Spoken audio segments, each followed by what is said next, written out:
षष्ठाध्यायी जगन्माता यस्य चित्तात् समुत्थिता वेदानामुपकाराय तस्मै पाणिनये नमः।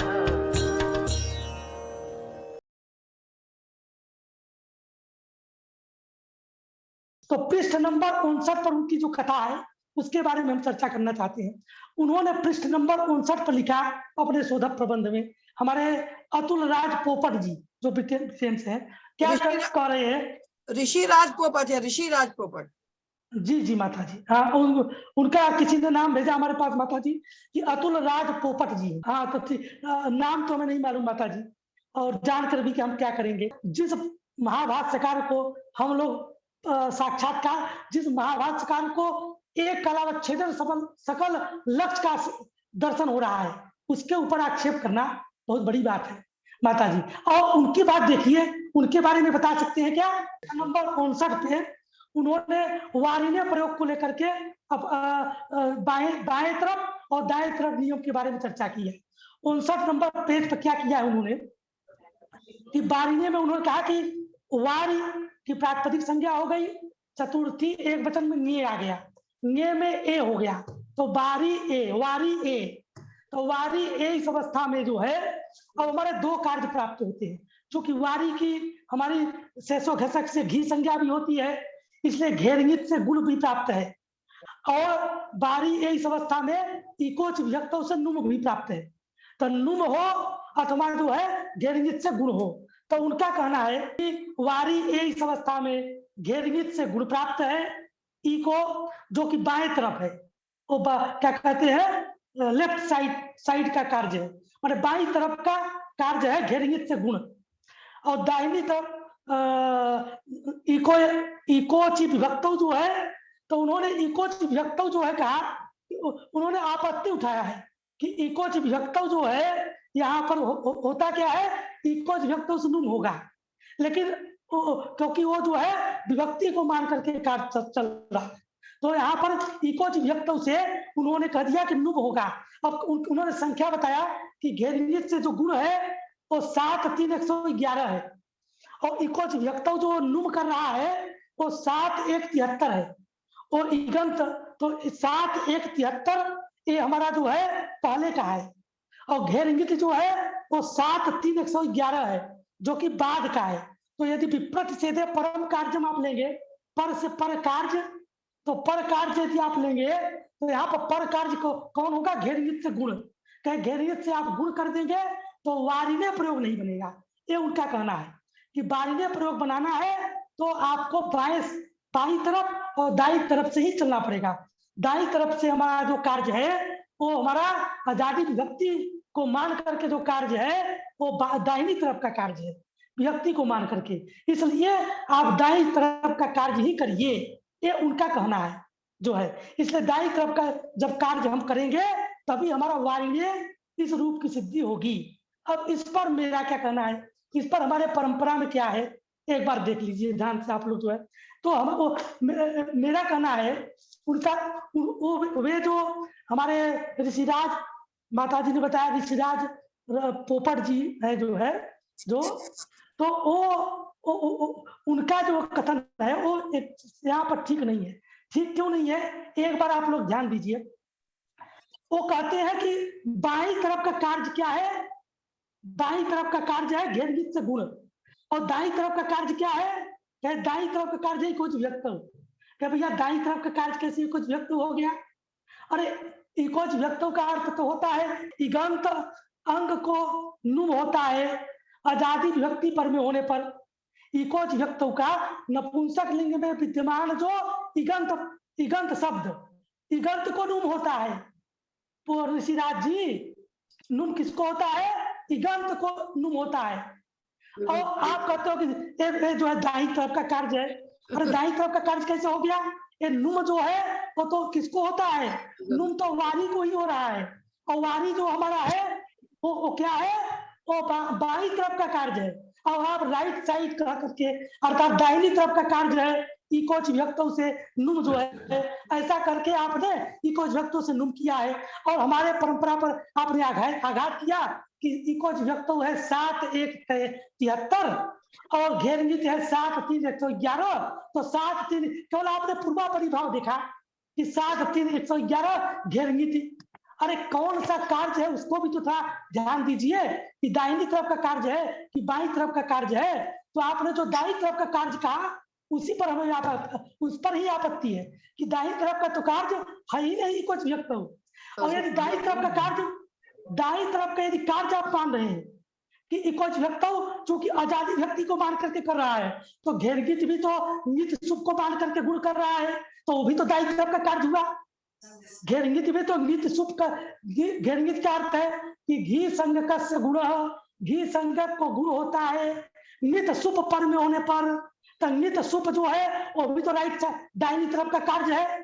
तो यदि आप व्यक्ति को लेकर के कार्य करोगे तो दाहिनी तरफ का तो दोनों कार्य होगा, तो दाहिनी तरफ का तो ऐसा निमित्त को मान करके चलोगे तो दाहिनी तरफ का दोनों कार्य है। और वस्तुतः आप यदि उद्देश्य को लेकर चलोगे तो दोनों बाई तरफ का कार्य है। दाई तरफ का कार्य यहाँ पर बाई तरफ और दाई तरफ का कार्य है, ऐसा जो आप कहना चाहते हो। और विपक्ष के परम कार्यों में पर मान करके आप जो है कार्य करोगे तो आपका यहाँ पर दोष होगा, ये जो आप कहना चाहते हो। तो हमारा तो पहली आपत्ति है कि यहाँ पर विभक्ति को यदि आप लेकर के आप जो है दाहिनी तरफ कर रहे हो तो दाहिनी तरफ के कार्य दोनों है। घेरंगित भी दाहिनी तरफ का कार्य, क्योंकि नित सुप पर रहते नित सुप पर रहते घी संगक को गुण करता है। और यदि आप उद्देश्य को लेकर चलोगे कि भैया यहाँ पर जो है तो यहाँ पर नुम जो है वो इगंत को नुम होता है। जैसे घी संगक को गुण होता है तो इगंत को गुण होता है। तो इगंत को नुम होता है, क्षमता इगंत को नुम होता है, घी संगक को गुण होता है। तो इगंत को जो है जो नुम हो रहा है, इगंत को नुम भी जो है वो भी बाईं तरफ का ही कार्य है। तो इसको जो है आप बाईं तरफ का और दाईं तरफ का करके आप नहीं चल सकते। ये आपने जो बारीने में आपने दिखाया है जो है बाईं तरफ का कार्य और दाईं तरफ का कार्य जो है वो बाईं तरफ और दाईं तरफ का कार्य नहीं चल सकता। जो है बारीने में जो आपने दिखाया कि यहाँ पर जो है नहीं चल सकता। बारीने में उन्होंने जो कहा कि बारीने में बारी इस अवस्था में घेरनित से गुण प्राप्त है और जो इकोच विभक्तों से नु प्राप्त है। तो यदि हम जो है बाईं तरफ दाईं तरफ करेंगे तभी होगा, क्योंकि इकोच विभक्तों जो हमारा है इकोच विभक्तों वो हमारा क्या कहते हैं वो दाहिनी तरफ का कार्य है और बाईं तरफ का कार्य है घेरगित। तो मेरा इतना ही करना है कि भैया ऐसा है यदि विभक्ति को लेकर के आप जो है कर रहे हो तो दोनों दाहिनी तरफ का कार्य है। और यदि आप उद्देश्य को लेकर चल रहे हो तो दोनों बाईं तरफ का कार्य है। दो विभक्ति को लेकर चलोगे तो दोनों दाईं तरफ का कार्य है। तो इसलिए यहाँ पर दाहिनी तरफ और बाईं तरफ से आप जो समाधान दे रहे थे वो समाधान आपका ठीक नहीं है। एक बात और करना चाहते हैं इस पर जो है कि यहाँ पर जो है ध्यान दीजिए, हमारे अतुल ऋषिराज पोपट जी यदि कहना चाहें कि नुम जो है वो विभक्ति को ही हो रहा है, माने विभक्ति को भी नुम हो जाएगा तो भी तो बारीने बन जाएगा। तो मेरा उस पर आक्षेप ये है कि यदि आप कहे कि नहीं जी ये दाहिनी तरफ का ही कार्य है, माने नुम भी दाईं तरफ का माने आजादी व्यक्ति को ही नुम होता है, ऐसा यदि आप कहे तो उस पर आक्षेप मेरा सुन लीजिए कि दाईं तरफ का कार्य है। मेरा कहना है कि देखिए जो नुम जो है ना वो मिदागम है। मिदागम जो होता है वो मिदागम के लिए 3 पक्ष जो है हमारे शास्त्रकारों ने उठाया, महाभाष्यकार पतंजलि ने उठाया और उसको लेकर के कई शास्त्रकारों ने उसकी व्याख्या किया कि मिदागम जो है वो पूर्वांत है, परादी है कि अभक्त है। तो मिदागम को पूर्वांत ही सिद्ध किया है। माने पूर्वांत का मतलब हुआ कि वार ए इस अवस्था में ए जो नुम है, नुम में जो न बचेगा, नुम जो है में न वो मिदागम है, मिच्छु अंत्याग पर से अंतिम के पर में बैठता है। तो एक है कि जो मिदागम जो हमारा है वो पूर्वांत है, परादी है कि अभक्त है। तो उसमें पूर्वांत पक्ष ही सिद्धांत है। क्यों सिद्धांत है? तो ध्यान दीजिए, यदि आप वारी को नुम होता है ऐसा न माने, यदि आप कहे कि दाहिनी तरफ जो अच है उसका नुम है और उसी को नुम होगा तो भी तो वारी ने बन जाएगा। तो यदि ऐसा आप कहना चाहे तो नहीं कह सकते। क्यों नहीं कह सकते? कि मिदागम जो है वो पूर्वांत है। पूर्वांत क्यों है? तो पूर्वांत माने वारी का अवयव है। वारी का अवयव जो न है वो है वो वारिन प्लस ए, वारी प्लस ने आप नहीं कर सकते। क्यों? क्या कि देखो एक प्रयोग है, यदि आप इसको परादी माने विभक्ति का अवयव मानो, तो विभक्ति का अवयव मानोगे तो क्या होगा? तो वारी प्लस ने। अब वारी प्लस ने इस अवस्था में अब घेरंगित से गुण प्राप्त होगा कि नहीं?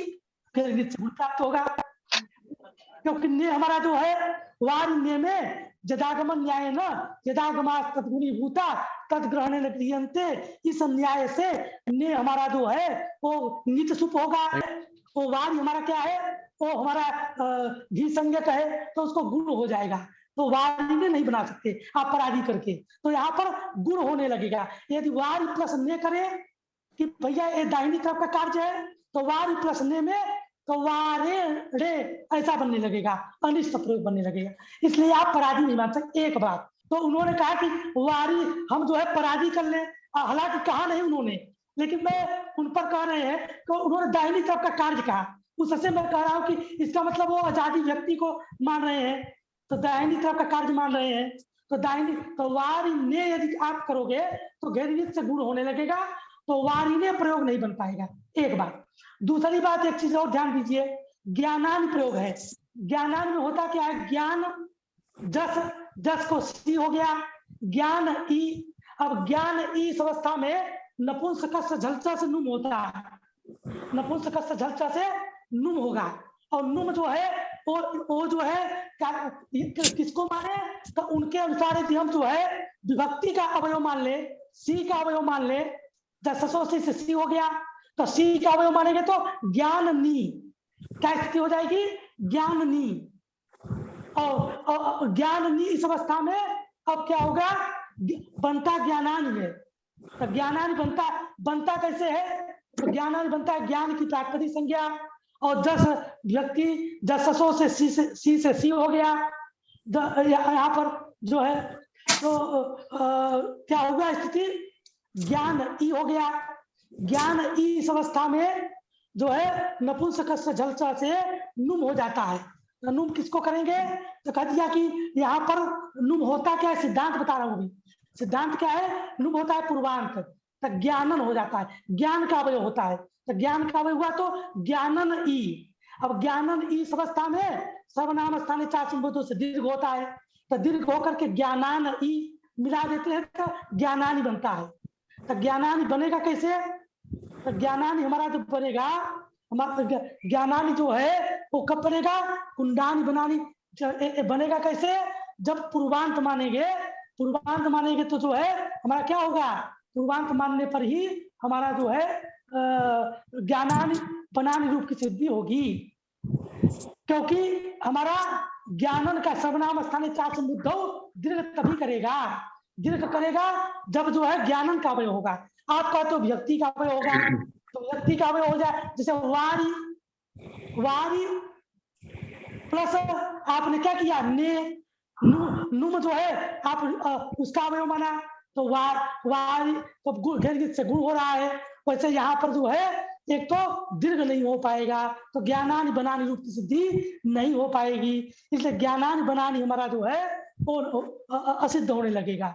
और एक बात, दूसरी बात और ध्यान दीजिए कि यदि आप मिदागम को पूर्वांत न माने तो वारिने में गुण होने लगेगा, वारेणे बनने लगेगा। और एक है वारिणी, सप्तमी एक वचन में वारिणी प्रयोग बनता है। वार की सप्तमी एक वचन में नी आ गया, वारी ई बनता है, ई को व्यक्तों से नुम हो जाता है, वारिन ई। अब वारिन इस अवस्था में जो है, वारिन इस अवस्था में न कोड़त्व करके वारिणी ये प्रयोग बनता है। तो वारी यदि उनके अनुसार यदि हम पराधी माने, व्यक्ति का वे माने, तो क्या होगा, वारी और प्लस नी। हमारे अनुसार जो सिद्धांत है वारिन प्लस ई, और उनके सिद्धांत पराधी मानेंगे तो वो कहते हैं कि दाहिनी तरफ का कार्य है, तो नुम दाहिनी तरफ का कार्य है, तो क्या होगा, वारी प्लस नी। और वारी प्लस नी इस अवस्था में हमारा सूत्र लग जाएगा अच्छ घे। अच्छ घे जो है वारी की घी संज्ञा होती है, और घी संज्ञा होकर के वारी की, और घी संज्ञा तो यहाँ पर नी को आउत होने लगेगा, और कह कि नी नहीं है, ये नी है, तो जदागमास तद्गुणी भूता तत्कर्ण नगरियंते, इस न्याय से नी हमारा नी माना जाएगा, इसलिए उस नी को अच्छे से आउट होने लगेगा। तो वारिणी ये प्रयोग सप्तमी एक वचन में नहीं बनेगा। तो कहने का मतलब ये हुआ कि आपको पराधी नहीं कर सकते, पराधी करोगे तो वारिणी सप्तमी एक वचन में अच्छे से आउट होने लगेगा। यदि आप पराधी मानोगे तो वारिणी में वारिणी करोगे तो वारिणी को गुण होने लगेगा घेरनित से। तो इसलिए जो है आप इसको पूर्वांत ही मानना पड़ेगा, और जब पूर्वांत मान लिए जो है तो पूर्वांत मानने पर इको विभक्तों से जो है जो नुम हो रहा है वो नुम भी बाईं तरफ का ही कार्य है। तो कहने का मतलब यही है मेरा कि जो आप यहाँ पर बाईं तरफ और दाईं तरफ की घेरनित जो है वो बाईं तरफ का कार्य है, वारी इस अवस्था में घेर नीति ये बाईं तरफ का कार्य है, इकोच विभक्त जो है वो दाईं तरफ का कार्य है, ये आप नहीं कर सकते, क्योंकि इकोच विभक्त जो है वो पूर्वांत ही है। यदि पूर्वांत नहीं मानोगे, पराधी मानोगे तो दोष मैंने दे दिया, उसका समाधान आपको करना पड़ेगा, तो वो नहीं कर सकते। चौथी बात, तो ये 59 पृष्ठ पर जो आपने बात रखी थी उसकी कथा है। तो आप अब एक फिर 59 पृष्ठ पर एक और आप बात कर सकते हो, किए हो कि नहीं किए हो। तो वहां पर जो है 59 पृष्ठ पर जो आपने बारीने में कह दिया कि नहीं जी दाहिनी तरफ का कार्य हमारा क्या है, इकोच विभक्त, तो दाहिनी तरफ का कार्य नहीं है, इसको हमने सिद्ध कर दिया, वो भी बाईं तरफ का ही कार्य है, क्योंकि पूर्वांत ही होता है इकोच विभक्त जो है। तो आप आक्षेप करोगे कि अब आप जो है बताइए कि वारिणी बनाएंगे कैसे आप ऋषिराज जो है, ऋषिराज जी आप पूछोगे हमारी परंपरा में कि आप विप्रसिद्ध परम कार्यम मानते हो, तो परम कार्यम मानते हो तो आप अपने यहाँ समाधान दीजिए। तो अपने यहाँ आप समाधान कैसे करोगे, तो आप क्योंकि आप जो है आपके यहाँ इकोच विभक्तों जो है वो 7 1 73 है, और घेरवित जो है वो 7 3 111 है। तो यदि विप्रसिद्ध परम कार्यम मान के आप परशास्त्र लोगे तो परशास्त्र तो घेरवित है, तो घेरवित से आप गुण करोगे तो आपका नहीं बन पाएगा। घेरवित से गुण करोगे तो वारिणी बनाओगे कैसे, घेरवित से गुण यदि आप बलवान बना दोगे घेरवित को, तो उस पर मेरा कहना है उसके लिए हमारे यहाँ विप्रच्छेद भी 2 प्रकार का होता है। एक विप्रच्छेद होता है पूर्व विप्रच्छेद, एक होता है पर विप्रच्छेद। तो यहाँ पर पूर्व विप्रच्छेद बलवान होता है। तो पूर्व विप्रच्छेद है क्या, तो देखिए पूर्व विप्रच्छेद के लिए एक वार्तिक कार्य में हमारे कात्यायन ने एक वार्तिक लिखा, वृद्ध्यौत्व त्रिजवत भाव गुणेभ्य नुम पूर्व विप्रच्छेदेन। इसका मतलब है कि वृद्धि औत्व त्रिजवत भाव और गुण माने यही गुण, घेरवित का गुण इनसे बलवान होता है नुम, इकोच विभक्तों का नुम। क्यों, क्योंकि पूर्व विप्रच्छेद है, पूर्व जो होता है वो बलवान होता है। तो इकोच विभक्त जो है वो पूर्व विप्रच्छेद के कारण घेरवित को बांधता है। तो अब आप यहाँ पर हमारे यहाँ आक्षेप करोगे कि आपके यहाँ तो वृद्धौत्व त्रिजवत भाव गुणेभ्य नुम पूर्व विप्रच्छेदेन, ये आपको मानना पड़ेगा, एक वार्तिक मानना पड़ेगा। तो वार्तिक मानोगे तो आपको गौरव होगा, और आप विप्रच्छेद परम कार्यम से इस शास्त्र को तो की अवहेलना कर दिए। तो मेरा कहना है भैया ऋषिराज जी ऐसा नहीं है। हमारे यहाँ विप्रतिषेधे परम कार्यम जो है ना, विप्रतिषेधे में ए है, और ए जो है विप्रतिषेधे और फिर परम है, तो वहां पर जो है प्रश्लेष भी माना जाता है। विप्रतिषेधे अपरम कार्यम, परम कार्यम अपरम कार्यम, अपरम माने पूर्व कार्य, तो वहां पर सूत्र में प्रश्लेष करके ही प्रश्लेष किया गया है, प्रश्लेष करके ही प्रतिषेधे अपरम कार्यम। तो कहीं पर जो है पूर्व विप्रतिषेध होता है तो विप्रतिषेधे अपरम कार्यम वहां पर न्यास कर लिया जाता है।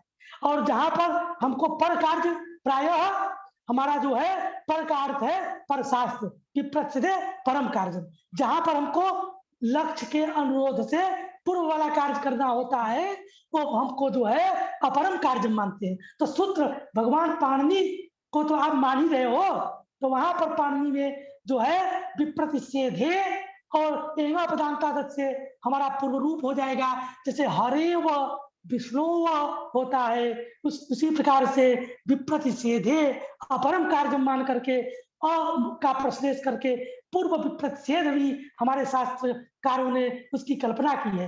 पूर्व विप्रतिषेध, अब आप कहोगे फिर कि भैया ऐसा है, अब आप तो यदि आप एवं पदांतादत से पूर्व रूप करके अपरम कार्यम भी कर दोगे तो अब ये आप कैसे निश्चित करोगे कि विप्रतिषेधे कहाँ पर अपरम कार्यम है, विप्रतिषेधे कहाँ पर परम कार्यम है। अब आपको यहाँ पर दो आपके परंपरा में दोष आ जाएगा। तो मेरा कहना है कि नहीं जी, ऐसा नहीं है। ध्यान दीजिए ऋषिराज जी, ध्यान क्या देना है कि पहले जो है लक्ष्य है कि पहले सूत्र है, तो पहले लक्ष्य है, पहले प्रयुक्ता नाम अन्वाख्यानम व्याकरण। भगवान पाणिनि ने जो लक्ष्य बनाया है वो एक कालावच्छेदेन जितने भी लक्ष्य थे, पहले लक्ष्य थे तो एक कालावच्छेदेन जितने लक्ष्य थे उन लक्ष्यों का साक्षात्कार भगवान पाणिनि ने किया और उन लक्ष्यों का साक्षात्कार करके तब भगवान पाणिनि ने सूत्र बनाया है।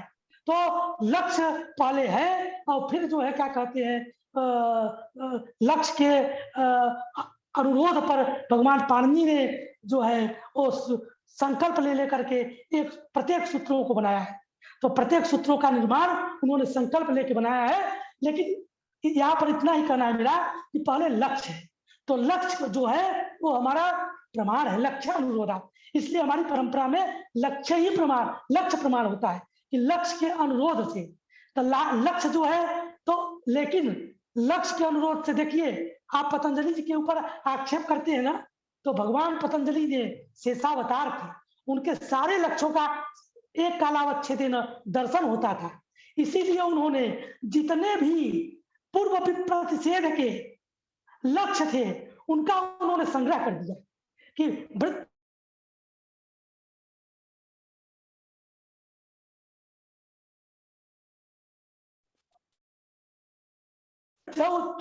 भाव गुणेभ्य से उन्होंने हमारे महाभारत का गान पतंजलि ने पूर्व प्रतिषेध अपरम न्यास किया है। अपरम जहां पर हमारा जहां जहां इष्ट है उन सारे का लक्ष्यों का भगवान महाभाष्यकार ने संग्रह कर दिया है। इसलिए ऐसा नहीं है कि अपरम मानेंगे कहाँ परम मानेंगे। तो पतंजलि ने एक कालावच्छेदेन सकल लक्ष्य का दर्शन करके सकल पूर्व प्रतिषेध वाले का लक्ष्यों का संग्रह कर दिया है। कई उन्होंने वार्तिक बनाया जिसके कारण पूर्व प्रतिषेध जहां जहां होता है जहां जहां वो सारे का उन्होंने संग्रह कर दिया है।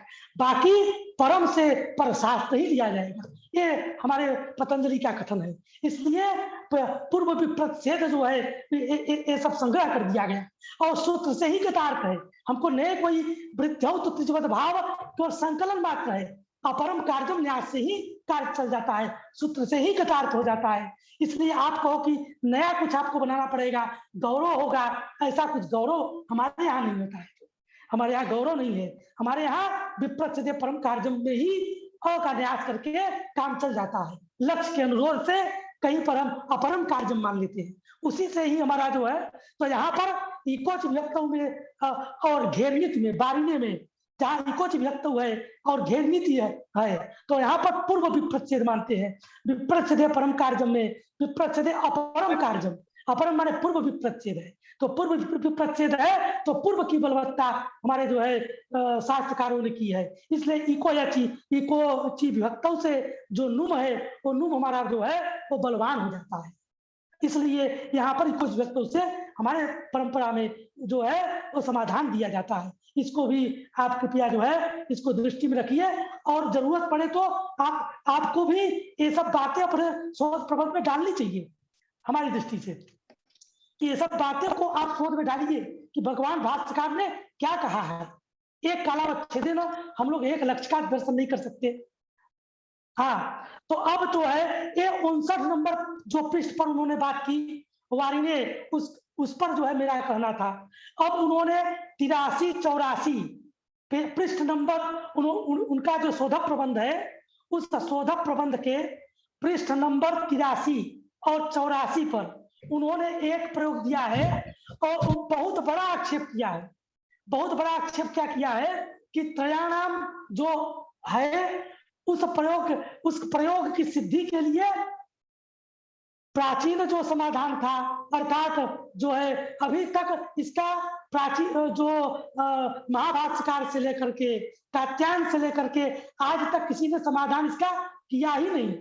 ये उनका बहुत बड़ा आक्षेप किया कि त्रयाणाम ये प्रयोग की सिद्धि के लिए जो मैं हेतु दे रहा हूं, उस हेतु का समाधान उसी हेतु से ही काम चलेगा, और इसका समाधान तो है ही नहीं। तो उस पर भी आप ध्यान दे लीजिए, उस पर समाधान शास्त्रकारों ने क्या जो है वो यहाँ पर तो गली गली प्रत्येक जो है बीथिका में जो है एक छोटे छोटे कितने विद्वान बैठे हुए हैं जो इसका समाधान कर सकते हैं, और परंपरा में नहीं है तो आया कहाँ से।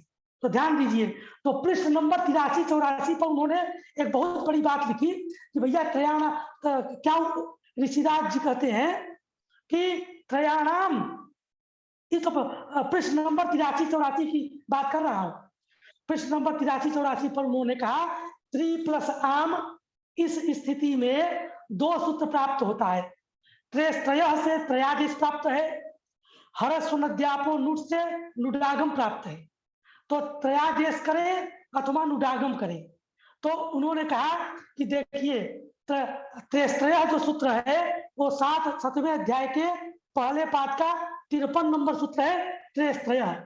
त्रि को त्रय आदेश करता है, और हरस्व नद्यापो नुट जो है वो 7वें अध्याय के पहले पाठ का 54 नंबर सूत्र है। ये उनका कहना है कि त्रय 7-1-53, हरस्व नद्यापो नुट 7-1-54। तो पर में कौन है? हरस्व नद्यापो नुट। तो उन्होंने उनका कहना है कि भैया देखिए यहाँ पर जो है त्रय में अब जो है हम त्रि को त्रय करें अथवा नुट करें जो है। तो उनका कहना है कि देखिए यहाँ पर कहते हैं कि त्रि आम इस अवस्था में जो त्रय से त्रयादेश है वो त्रि को होता है जो बाई तरफ का कार्य है, और हरस्व नद्यापो नुट जो है, हरस्व नद्यापो नुट जो है वो 7वें वो क्या है 7-1-54, वो पर का कार्य है, और वो दाहिनी तरफ का कार्य है, माने आम को नुट होता है। तो बात तो उनका कहना ठीक है कि आम को नुट होता है और त्रि को त्रयादेश होता है। तो उनका कहना है कि दाहिनी तरफ और बाई तरफ, और दाहिनी तरफ जब मानेंगे तभी कार्य होगा। तो बाई तरफ का कार्य क्या है? बाई तरफ का जो कार्य है वो हमारा त्रय से त्रयादेश है, जो त्रि आम में त्रि को हो रहा है त्रयादेश, तो बाई तरफ का कार्य है। हरस्व नद्यापो नुट जो है वो आम को नुट होता है जो दाहिनी तरफ का कार्य होता है। तो दाहिनी तरफ का कार्य होता है नुट जब करेंगे तो यहाँ पर कहते हैं कि भैया यहाँ पर होता क्या है कि दाहिनी तरफ का कार्य हो जाएगा। तो दाहिनी तरफ का कार्य होगा तब तो आपके अनुसार ही नहीं काम बन पा रहा है। यहाँ पर हो क्या रहा है त्रयाणाम में त्रि से त्रय आदेश, तो आपने कहा कि त्रय आदेश हुआ, त्रय आदेश, तो त्रय आदेश, तो त्रि को त्रय आदेश करें तो यहाँ पर आप जो है बाई साइड बाई तरफ और दाहिनी तरफ जो आप कार्य करोगे तो आप यहाँ पर दाहिनी तरफ का कार्य जो कर लोगे तो त्रि को त्रय आदेश नहीं होगा, ये कहना है। अरे तो यहाँ पर दाहिनी तरफ का ही तो कार्य आपके सिद्धांत है आम को नुट का आगम जो है वो तो दाईं तरफ का ही कार्य है, त्रि को त्रय आदेश तो बाईं तरफ का कार्य है। तो आपके सिद्धांत की भंगापत्ति हो रही है। नुट जो आगम है वो क्या है, नुट आगम जो है वो आम को होगा, जो कि नहीं दाहिनी तरफ का कार्य है। और त्रि को त्रय आदेश ये क्या है, ये बाईं तरफ का कार्य है, दाहिनी तरफ का नहीं। तो अब जो है तो आप कहते हो कि क्या यहाँ पर कहे कि जो है यहाँ पर यदि पहले नोट कर लो तो नोट कर लोगे तो त्रयादेश नहीं हो पाएगा। ये आपने वहां पर 83-84 पेज नंबर में कहा कि त्रयानाम नहीं बन पाएगा क्योंकि तो त्रयादेश नहीं होना है। तो मैं क्योंकि पर विप्रच्छेदे परम कार्यम यदि लगाओगे, ये आपने उठाया कि पर कार्य जो हर्ष अध्यापो नुट है वो पर में है, 7-1-54 त्रय पूर्व है। तो पर कार्य लगाओगे तो नुट पहले करोगे, तो नुट पहले करोगे तो त्रिनाम होगा, अब त्रयादेश नहीं हो पाएगा। ये आपने आपत्ति दिया। तो मेरा आपका कहना है कि आपने जो सिद्धांत बनाया उस सिद्धांत का भंग भी हो रहा है यहाँ पर, क्योंकि नुट जो आगम है वो दाहिनी तरफ का है, दाहिनी तरफ का ही नुट आगम है, बाईं तरफ का त्रयादेश है। आपका ही सिद्धांत भंग हो रहा है, एक बात। दूसरी बात, विप्रच्छेदे परम कार्यम जो है, पर कार्य जो बलवान होता है, पर शास्त्र बलवान होता है, जब हम लेते हैं तो पहले नोट कर दिए। हमारे परंपरा में क्या उत्तर, आपने एक बहुत बड़ी बात कही कि ये जो है परंपरा में उत्तर ही नहीं है, किसी ने आज तक इसका उत्तर दिया ही नहीं, मैं नया उत्तर दिया हूं। तो उस पर मेरा कहना है आप नया उत्तर नहीं दे रहे हैं। त्रयाणाम प्रयोग हमारे आचार्यों ने बनाया है तो बहुत विचार किया है। तो त्रयाणाम प्रयोग बनता कैसे है, तो देखिए त्रयाणाम प्रयोग में त्रि को त्रयादेश प्राप्त है और हर्षोद्यापोनुट से जो है नुडागम प्राप्त है। तो यहाँ पर हर्षोद्यापोनुट पर में है, पर में होने के कारण जो नुट का आगम है वो हम कर लेंगे। नुट का आगम जब कर लिए तो हमारा त्रि नाम हो गया। अब आपका कहना है कि त्रि को त्रयादेश नहीं होगा, तो मेरा कहना है भैया क्यों नहीं होगा। अरे त्रय का अर्थ होता है कि त्रि को त्रय आदेश होता है आम पर में होने पर। तो आप कहते हो कि आम है नहीं नाम है, तो हमारे यहाँ एक नियम है, यदा गमास तद्गुणी भूता तद्ग्रहणे न गृह्यन्ते। तो जिसको उद्देश्य करके आगम होता है, तो यहाँ पर आम को उद्देश्य करके नुट का आगम हुआ है, आम को ही नुट का आगम हुआ, तो वह उसी का अवयव कहलाएगा। तो नुट होने पर भी नाम आम ही कहलाएगा। तो नाम पर है तो आम पर में नहीं है, ऐसा नहीं कह सकते। जदागमा तद्गुणी भूता तत्ग्रहण गृह्यन्ते, इस अन्याय से हमारा जो है नाम पर में मिलेगा और त्रि को त्रय आदेश होगा। त्रय आदेश करने पर जो है क्या हो जाएगा, त्रय आदेश करने पर जो नाम से दीर्घ करके त्रयाणाम रूप की सिद्धि हो जाएगी। त्रयाणाम की असिद्धि में कोई प्रश्न ही नहीं है। यदि आप कहो कि जदागमा न्याय, जदागमा तद्गुणी भूता न्याय को मानेंगे ही नहीं, तो अनेक जो ऐसे लक्ष्य हैं जिनकी सिद्धि नहीं हो पाएगी। प्रणिदापयति, प्रणिदापयति इत्यादि में निर्गदन पद पद घुमा सती हंती इत्यादि सूत्र से नी को न कोड़ा नहीं हो पाएगा, प्रणिदापयति नहीं बन पाएगा।